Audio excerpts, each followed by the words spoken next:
사랑하는 여러분, 오늘 이 시간이 여러분의 삶에 하나님의 깊은 평안과 지혜가 함께하기를 기도합니다.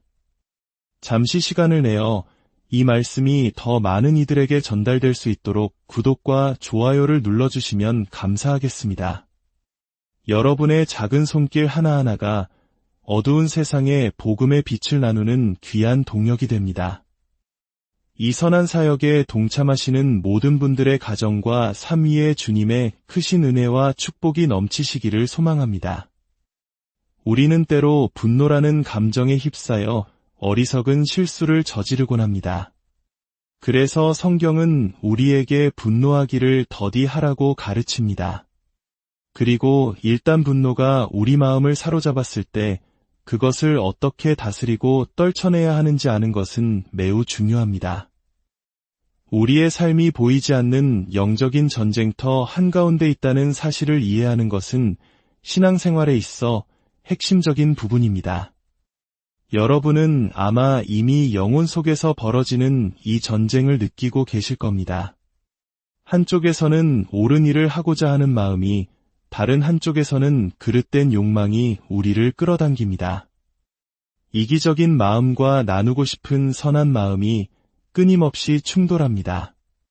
원수, 즉 사탄은 바로 우리 육신의 연약한 부분을 집요하게 파고듭니다. 그리고 우리가 하나님께 온전히 헌신하고 그분을 섬기는 길에서 멀어지게 하려고 온갖 수단과 방법을 가리지 않습니다. 사탄이 얼마나 교활한 거짓말쟁이인지 우리는 기억해야 합니다. 너무나도 많은 신실한 성도들이 그의 거짓말에 속아 넘어가 무기력하게 살아가고 있습니다. 오늘 이 말씀을 듣는 동안 혹시 사탄이 여러분에게 속삭여온 거짓말들이 떠오르지는 않으셨습니까? 이제부터라도 그 거짓의 사슬을 끊고 온전한 자유를 누리게 되시기를 축복합니다. 성경을 보면 성령에 이끌려 광야로 나가신 예수님을 사탄이 시험하는 장면이 나옵니다. 사탄은 예수님께 계속해서 교묘한 거짓말로 유혹했습니다. 하지만 예수님께서는 사탄이 말을 할 때마다 기록되었으되라고 말씀하시며 하나님의 말씀, 즉 성경 구절을 인용하여 단호하게 물리치셨습니다. 그렇습니다. 하나님의 진리의 말씀이야말로 우리가 원수를 대적할 수 있는 가장 강력하고 예리한 무기입니다. 성경은 말합니다. 내 말을 받은 자는 성실함으로 내 말을 말할 것이라. 그러므로 우리는 문제가 생겼을 때 이 사람 저 사람에게 달려가 조언을 구하기보다 먼저 하나님의 말씀을 펴고 그 안에서 답을 찾는 법을 배워야 합니다.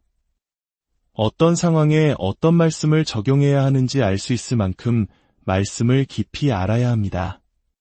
사탄이 여러분의 귀에 너는 아무것도 가질 수 없을 거야 라고 속삭일 때 여러분은 담대하게 선포해야 합니다. 내가 손을 대는 모든 것이 형통하고 성공할 것이다. 아무도 너를 사랑하지 않을 거야 라는 거짓말이 들려올 때 여러분은 진리로 맞서 싸워야 합니다. 하나님께서 나를 사랑하시며 그분으로 인해 모든 사람이 나를 사랑하게 될 것이다. 싸우는 법을 배우십시오. 여러분이 가진 가장 강력한 무기 중 하나는 바로 여러분의 입입니다. 물론 그 입에서 올바른 것, 즉 하나님의 진리의 말씀이 나올 때에만 그렇습니다. 만약 그릇된 것, 불평과 원망, 거짓이 나온다면 우리의 입은 가장 큰 문제가 될 수도 있습니다.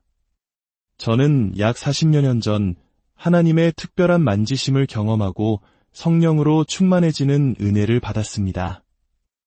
그 전까지 저는 신앙생활을 하면서도 삶에서 아무런 승리를 맛보지 못하는 무기력한 크리스찬이었습니다. 당시 전 세계적으로 모든 교파를 넘어 성령의 강력한 부으심이 있던 특별한 시기였습니다. 하지만 기억하십시오. 하나님의 만지심이나 성령의 충만함을 받기 위해 어떤 특별한 부흥의 때를 기다릴 필요는 없습니다.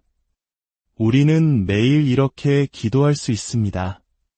하나님, 오늘도 저를 성령으로 충만하게 채워주시고 제가 주님을 더욱 힘있게 섬길 수 있도록 성령의 모든 은사를 부어주옵소서. 우리는 그저 평범하고 자연적인 차원의 삶을 살도록 부름받지 않았습니다. 우리는 초자연적인 하나님의 능력을 힘입어 살아갈 수 있습니다. 그때 저는 제 삶의 진짜 문제가 사람이 아니라 바로 그 배후에 있는 사탄이라는 것을 깨닫기 시작했습니다.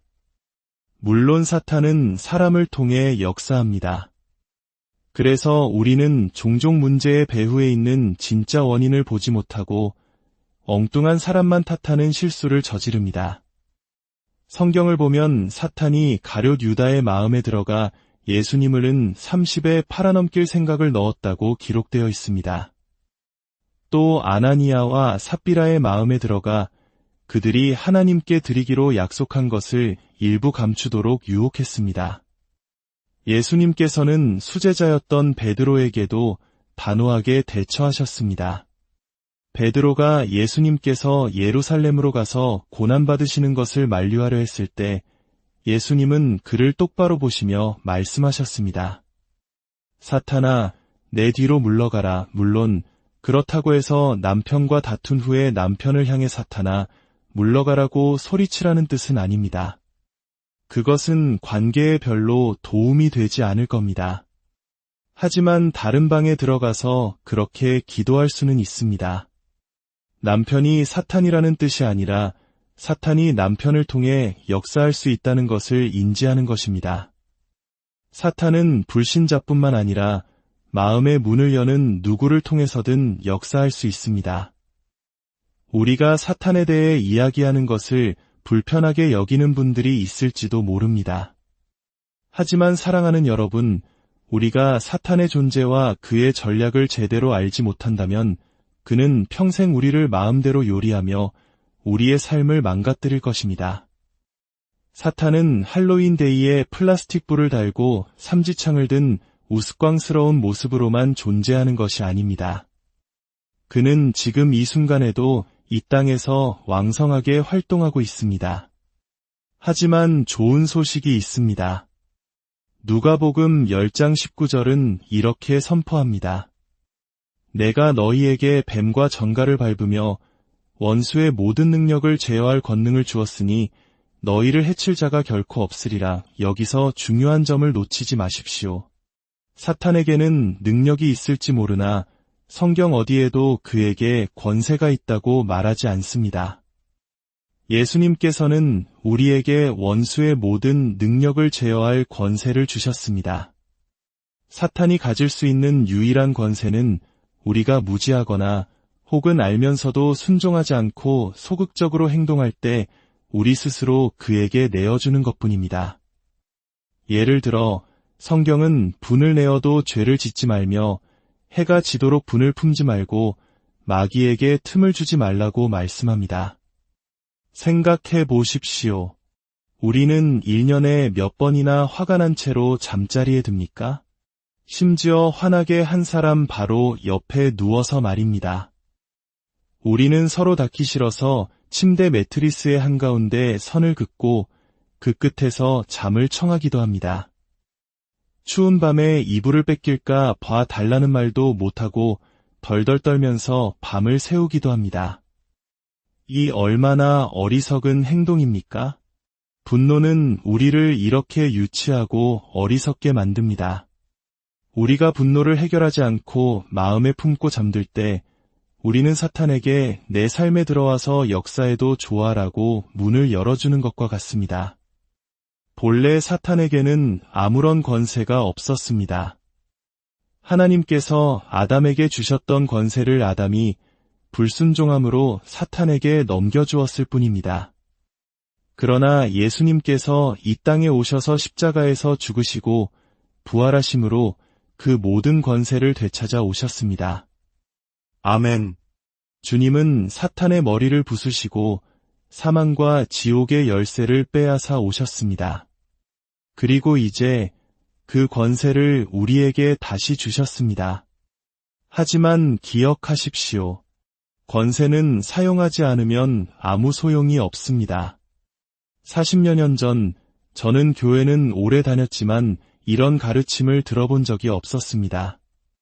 마귀가 있다는 것은 알았지만 그가 어떻게 역사하고 우리가 어떻게 대적해야 하는지에 대해서는 전혀 배우지 못했습니다. 우리는 교회에서 마귀에 대해 이야기하는 것을 꺼려야 할까요? 아닙니다. 이곳이야말로 그의 정체를 폭로하고 대적하는 법을 배워야 할 가장 안전한 장소입니다. 저는 여러분에게 담대히 선포합니다. 사탄은 거짓말쟁이입니다. 요한복음 10장 10절에서 예수님은 말씀하셨습니다. 도둑이 오는 것은 도둑질하고 죽이고 멸망시키려는 것뿐이요 내가 온 것은 양으로 생명을 얻게 하고 더 풍성히 얻게 하려는 것이라. 여러분은 누구의 편에 서시겠습니까? 누구의 말을 믿으시겠습니까? 아침에 일어나 기도하며 그리스도 안에서 내가 누구인지, 어떤 권세를 가졌는지 원수에게 분명히 선포하는 하루를 시작하시기 바랍니다. 저는 매일 아침 이렇게 기도합니다. 하나님 아버지, 오늘 하루 원수가 저를 향해 계획한 모든 계략과 음모를 예수 그리스도의 이름으로 지금 이 시간 파괴합니다. 내 삶의 주인은 사탄이 아니라 오직 주님이십니다. 이 영적인 싸움의 원리는 우리의 가정, 특히 자녀를 양육하는 문제에도 동일하게 적용됩니다. 자녀가 성장하여 성인이 되었을 때 부모는 놓아주기라는 어려운 과정을 시작해야 합니다. 성인이 된 자녀를 양육하는 것, 그리고 자녀가 성인으로 잘 준비되도록 돕는 것은 결코 쉬운 일이 아닙니다. 이 과정은 아이들이 성인이 되기 훨씬 전부터 시작됩니다. 아이들은 2살 때부터 이미 더 많은 자유를 위해 싸우기 시작합니다. 이때 부모가 자녀의 타고난 기질을 이해하는 것이 매우 중요합니다. 제 첫째 아이는 저처럼 기질이 아주 강했습니다. 당시 저는 하나님께서 사람마다 다른 기질을 주신다는 사실을 몰랐고 그저 아이가 고집이 세고 완고하다고만 생각했습니다. 그래서 우리는 늘 부딪혔습니다. 만약 그때 제가 지금 아는 것을 알았더라면 아이의 강한 기질을 존중해주고 스스로 책임질 수 있는 몇 가지 영역을 정해주었을 것입니다. 모든 것을 통제하려 하지 않았을 것입니다. 잠언 22장 6절은 마땅히 행할 길을 아이에게 가르치라 그리하면 늙어도 그것을 떠나지 아니하리라고 말합니다. 여기서 마땅히 행할 길이란 각 아이의 고유한 개성과 기질에 맞는 길을 의미합니다. 자녀에게 자유를 주기 시작할 때는 그 결정에 따르는 결과 역시 스스로 책임져야 한다는 것을 분명히 가르쳐야 합니다. 많은 아이들이 스스로 결정할 자유는 원하면서도 문제가 생기면 부모가 해결해 주기를 바랍니다. 우리가 저지르는 가장 큰 실수 중 하나는 자녀를 구하기 위해 계속해서 그들의 문제에 개입하는 것입니다. 우리는 자녀가 고통받는 것을 원치 않기 때문입니다. 하지만 슬프게도 사람은 대부분 실수를 통해서만 배웁니다. 그리고 그 실수에 대한 대가를 치르면서 성장합니다. 부모가 매번 자녀를 구해준다면 그들은 잘못된 행동을 계속 반복하며 부모가 해결해 줄 것이라고 기대하게 될 것입니다. 자녀가 성인이 되면 부모는 또 다른 어려운 과제에 직면합니다. 그들의 삶에 더 이상 참견하지 않는 것입니다. 우리는 수십 년간 해왔던 영향력을 내려놓고 조언하고 싶은 마음을 억제해야 합니다. 솔직히 말해서 자녀가 먼저 묻지 않는다면 그들은 부모의 의견을 원하지 않는 것입니다. 이것은 받아들이기 힘든 교훈이지만 반드시 배워야 할 중요한 지혜입니다. 특히 자녀가 결혼하면 상황은 더욱 복잡해집니다. 이제 그들의 삶에는 배우자라는 더 큰 영향력을 가진 사람이 생깁니다. 배우자의 가족, 즉 새로운 시댁과 처가가 생깁니다. 우리는 그들과 그들의 가정을 존중해야 합니다.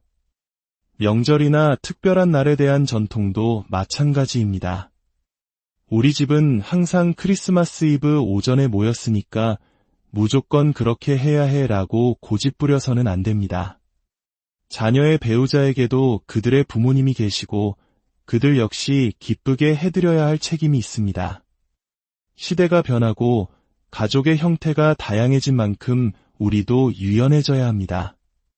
자녀에게 압박을 주기보다 너희가 편한 대로 하렴. 우리는 어떻게든 맞출 수 있단다. 라고 말해줄 수 있는 지혜로운 부모가 되어야 합니다. 자녀에게서 자주 연락이 오지 않는다고 해서 서운해할 필요도 없습니다. 특히 어린 손주들을 키우는 자녀들은 정말 눈코 뜰 새 없이 바쁩니다. 그것은 부모를 사랑하지 않아서가 아니라 단지 그들의 삶이 그만큼 바쁘고 고단하기 때문입니다.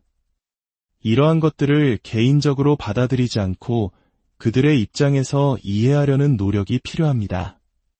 자녀를 향한 사랑과 통제를 혼동하지 마십시오. 그들을 억압하고 죄책감을 주면서 사랑을 증명하라고 요구하는 것은 진정한 사랑이 아닙니다. 자녀가 여러분을 사랑한다는 것을 믿는다면 그들을 자유롭게 놓아주십시오. 그러면 그들은 언제나 사랑과 존경의 마음으로 여러분에게 돌아올 것입니다. 사랑하는 여러분, 오늘 나눈 말씀을 통해 영적인 싸움에서 승리하는 지혜와 가정 안에서 사랑의 관계를 세워나가는 지혜를 얻으셨기를 바랍니다. 원수의 모든 거짓말을 하나님의 말씀으로 물리치고 여러분에게 주어진 권세를 사용하여 매일 승리하는 삶을 사십시오. 또한 변화된 시대 속에서 지혜로운 부모로서 사랑으로 자녀를 자유롭게 하고 축복하는 여러분이 되시기를 바랍니다. 주님의 이름으로 여러분의 가정과 삶을 축복합니다. 여러분이 걷는 모든 걸음 위에 하나님의 평강과 은혜가 강물처럼 흐르기를 기도합니다.